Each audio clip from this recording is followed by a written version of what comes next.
Hello everyone, welcome back to another episode of Chasing the Cup. I'm your host, Will Anglin, and in this episode, I'm going to be reviewing the races from COTA from this past weekend. I'll also go over the news, and I'm going to preview this weekend's races at Richmond. But first, let's take a look at the results from Circuit of the Americas. Ross Chastain gets his first career win in a thriller over Alex Bowman, who finishes second. Christopher Bell finishes third. Chase Elliott finishes fourth. Tyler Reddick finishes fifth. Ryan Blaney finishes sixth. Martin Truex Jr. finishes seventh. Austin Cindric finishes eighth. Eric Jones finishes ninth. And Austin Dillon rounds out the top 10. And I'll tell you what, that was an awesome race. Good side-by-side racing all day. Plenty of passing. And a thrilling finish to end the race between Chastain, Bowman, and AJ Allmendinger, who sadly finishes 33rd after getting stuck in the gravel pit. And I'll tell you what, this was an amazing race. It'll probably go down as one of the best road course races in NASCAR history, up there with the 2012 Watkins Glen race between Keselowski and Ambrose, the 2016 Sonoma race between Hamlin and Stewart, and now a three-way battle for the win in a thriller between Ross Chastain, Alex Bowman, and AJ Allmendinger, with Ross Chastain getting the win over those two. And after the rain race that we had last year, this race will probably help COTA be a mainstay on the NASCAR schedule. Next we have the Xfinity race. AJ Allmendinger gets his first win of the season, followed by Austin Hill in second,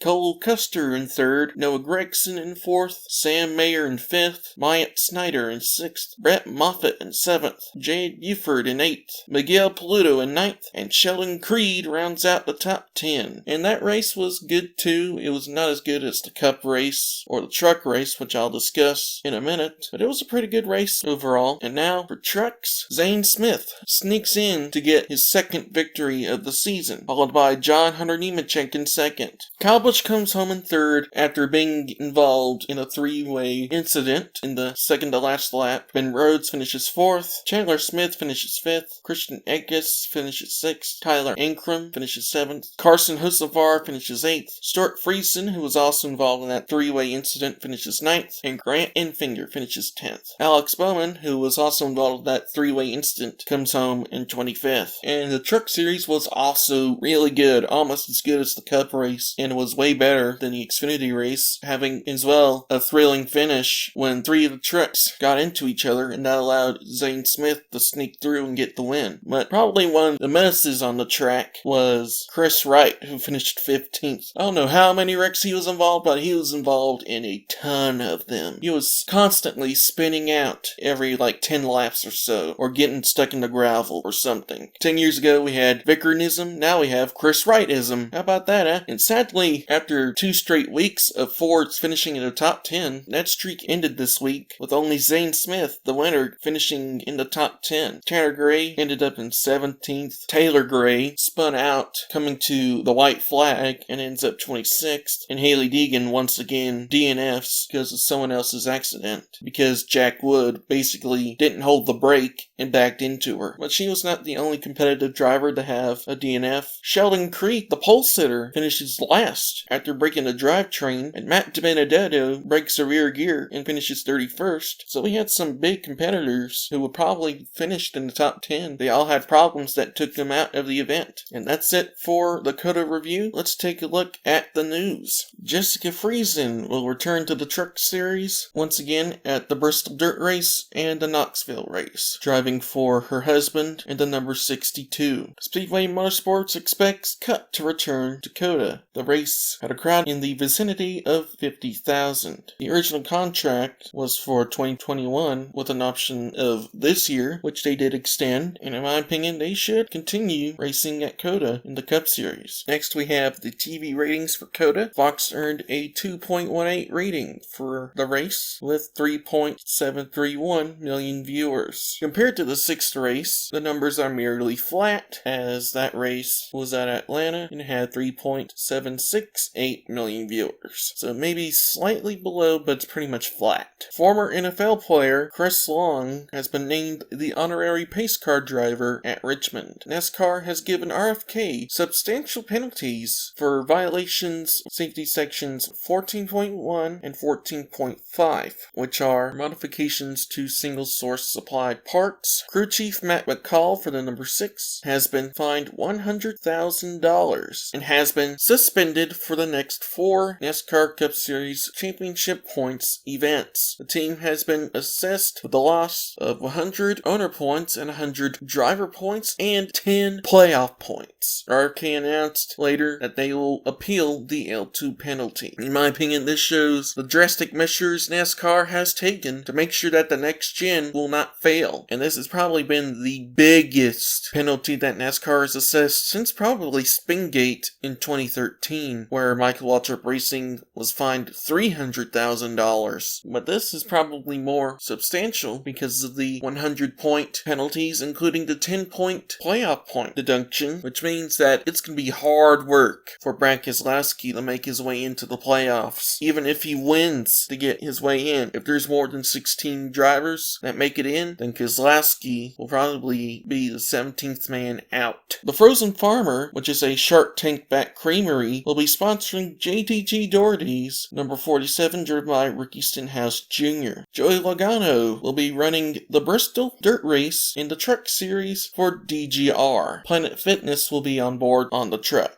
Crew Chief Annie Troconis has been suspended once again as a result of violation of sections 4.3 and 4.4e. Section 4.3 relates to NASCAR member conduct, and section 4.4e is actions that could result in a fine or indefinite suspension or termination, which are actions that were detrimental to stock car racing or NASCAR, as well as plenty of other things. But I believe it may be criminal charges, like the original suspension was. Rajah Caruth will make his Xfinity Series debut at Richmond, driving for Alpha Prime Racing. And that's it for this week. So now let's preview this weekend's races at Richmond. First, we have the Xfinity race, which is the Toyota Care 250. The race will be 250 laps and 187.5 miles. The race will be on April 2nd at 1:30 p.m. on FS1 and MRN. And so, my pick for Richmond, I'm going to go with Noah Gragson. Noah Gragson has been one of the most dominant cars this year, and he won the fall race last year at Richmond, so I'm going to go with Noah Gragson. And now for Cup, we have the Toyota Owners 400. The race will be 400 laps and 300 miles. The race will be on April 3rd at 3:30 p.m. Eastern Time on Fox and MRN. Now let's take a look at the weather for the Cup race. There will be partly cloudy skies with a 21% chance of rain with a high of 63 degrees Fahrenheit, and winds will be west at 10 to 15 miles per hour. So we have a slight chance of rain, maybe a chance of pop-ups, but it'll be kind of cooler compared to Austin, Texas, and it'll be slightly windy, and there's also a slight chance of rain, but that's kind of expected on the East Coast when you're out close to the ocean, although it's not super close to the ocean, but it's decently close. So you won't need a coat for any cold weather, but you may need a little raincoat just in case if it rains, and there might be a delay. And so for my pick for the Cup race, I'm going to go with Martin Truex Jr. Truex won last year at Richmond in the fall race, and Richmond has been one of his best tracks, so I'm going to go with Martin Truex Jr. for this race. Now, something I'll say before I end the show is that this race may be like the Phoenix race, which was kind of a dud, in my opinion. And Richmond, in my opinion, is very close to Phoenix, so I think this race will not be as good as the other races that we've seen so far. So, I wouldn't be surprised if Richmond is kind of a dud like Phoenix was. And so, that's it for this week. If you enjoyed this episode, please leave a like and subscribe for more. And if you're going out to Richmond this week, hope you have a good time. If you're not, have a good time wherever you are. And I'll see you next week.